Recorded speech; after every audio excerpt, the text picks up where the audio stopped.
వేములవాడ చుట్టూ పచ్చని పొలాలతో ప్రశాంతంగా ఉన్న గ్రామం.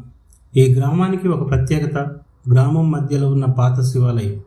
ఈ శివాలయం ఒకప్పుడు ప్రతినిత్యం పూజలకు వచ్చే భక్తులతో కిటకిటలాడేది. కానీ కొన్ని సంవత్సరాల క్రితం ఈ శివాలయంలో జరిగిన భయంకర సంఘటన వల్ల ఇది ప్రజలకు భయం కలిగించే ప్రదేశంగా మారింది.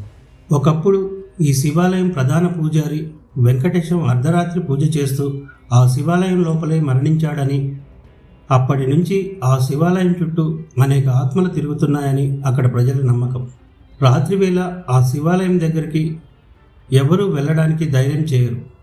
చీకటి పడగానే ఆ శివాలయం చుట్టూ ఒక భయంకర వాతావరణం ఏర్పడుతుంది.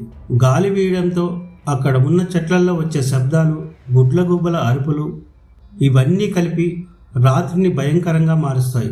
పూజారి వెంకటేశం ఆత్మ ఇంకా శాంతి పొందలేదని, తనతో పాటు మరిన్ని ఆత్మలు అక్కడికి వచ్చాయని గ్రామస్తులు చెప్తారు.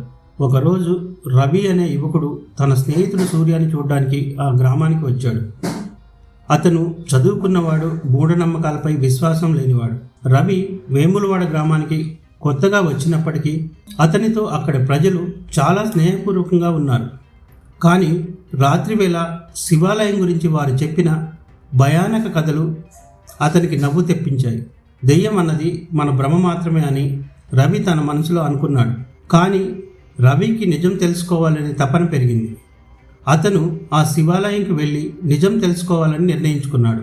నిజం తెలుసుకోవాలంటే రాత్రి అక్కడికి వెళ్ళాలి అని రవి గ్రామస్తులకు చెప్పాడు. గ్రామస్తులు అతన్ని వెళ్ళొద్దని చెప్పినా రవి వినిపించుకోలేదు. అతని ధైర్యానికి, నిజం తెలుసుకోవాలనే తపనకు ఈ శివాలయం ఒక సవాలుగా నిలిచింది. ఈ నిర్ణయం వేములవాడ గ్రామ చరిత్రలో ఒక కొత్త అధ్యాయానికి తెరతీసింది. అదే గ్రామంలో ఉంటున్న తన స్నేహితుడు సూర్యాన్ని కలిసి తన నిర్ణయం గురించి చెప్పాడు. సూర్య కూడా రవితో వెళ్లాలనే నిర్ణయానికి వచ్చాడు. మనమిద్దరం వెళ్ళి నిజమేమిటో చూద్దాం అని సూర్య ధైర్యం చెప్పాడు. చీకటి పడింది. రవి మరియు సూర్య టార్చ్ లైట్ వెలిగించి శివాలయం వైపుకు అడుగులు వేశారు. చుట్టూ ఉన్న చీకటి, గాలి వీయడంతో అక్కడ ఉన్న చెట్లలో వచ్చే శబ్దాలు, గుడ్లగుబ్బల అరుపులు, ఇవన్నీ కలిపి అక్కడి వాతావరణాన్ని భయంకరంగా మార్చాయి. రవి టార్చ్ లైట్ అటు ఇటు తిప్పుతూ ఆ ప్రాంతాన్ని గమనించాడు. ఇది కేవలం గాలి వలన, పక్షుల వలన వచ్చే శబ్దాలు అని రవి సూర్యకు చెప్పాడు. రవి, సూర్య ఇద్దరూ ముందుకు సాగారు. శివాలయం తలుపు నెమ్మదిగా తెరిచారు. లోపల చీకటితో నిండిపోయిన పాత మండపం, మధ్యలో ఉన్న శివలింగం, చుట్టూ ఎండిపోయిన చెట్ల ఆకులు, రాలిపోయిన పూలతో భయంకరంగా ఉంది. అది పాములకు నివాసంగా మారింది. రవి మరియు సూర్య శివాలయం లోపల అడుగుపెట్టారు.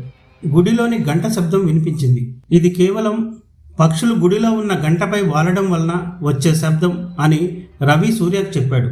కానీ లోపల నుండి భయంకరమైన గాలికి ఎండిపోయిన ఆకులు రవి మరియు సూర్య మీద పడుతున్నాయి. రవి మరియు సూర్య ఇద్దరూ భయపడ్డారు. తరువాత ఒక ఆకస్మిక శబ్దం వినిపించింది. వారు తల తిప్పి చూశారు. ఒక నీడ గోడ మీద కదులుతూ కనిపించింది. ఇది కేవలం మన భ్రమలే అని రవి సూర్యకు ధైర్యం చెప్పాడు. కానీ సూర్య రవిని పట్టుకొని మనం ఇక్కడి నుంచి వెళ్ళిపోవడం మంచిది అని అన్నాడు. కానీ రవి తన నిర్ణయాన్ని మార్చుకోలేదు. ఇది కేవలం భయపెట్టే కథలే, దెయ్యం లాంటి వాటిని నమ్మకూడదు అని రవి ధైర్యం చెప్పాడు. ఇంకా ఎన్నో సంఘటనలు ఎదుర్కోవాల్సి ఉంటుంది. నిజం కనుగొనాలనే ఆరాటంతో రవి, సూర్య ధైర్యంగా ముందుకు సాగారు.